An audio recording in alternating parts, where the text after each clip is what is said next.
So finally వచ్చిన పని complete అయిపోయింది అండ్ నా హస్బెండ్ బర్త్డే కూడా అయిపోయింది. ఇంకా మేము స్టార్ట్ అయిపోతున్నాం అనమాట హైదరాబాద్కి. యాజ్ యూజువల్ నేను ఆశాక ట్రైన్కి వెళ్ళిపోతాము. నా హస్బెండ్ కిషోర్ మామయ్య మాత్రం కార్లో వస్తారు. కోట అనగానే ఫస్ట్ గుర్తొచ్చేది మనకి కోటమ్మ గుడి, తర్వాత బాదంపాలే. నా ఫేవరెట్ అనమాట. నేను హైదరాబాద్లో కూడా తాగాను, ఎందుకంటే నాకు ఆ ఫ్లేవర్ రాదు అండ్ కాస్ట్ కూడా ఎక్కువ ఉంటుందని.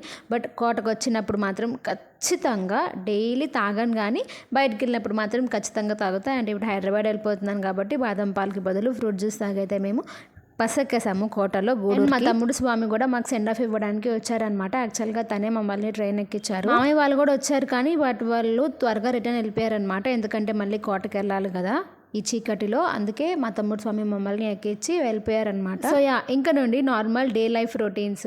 రేయాన్స్ని స్కూల్కి పంపించాలి, నా హస్బెండ్ని ఆఫీస్కి, నేను చదువుకోవాలి. అంతే ఈ video. Bye, please to subscribe.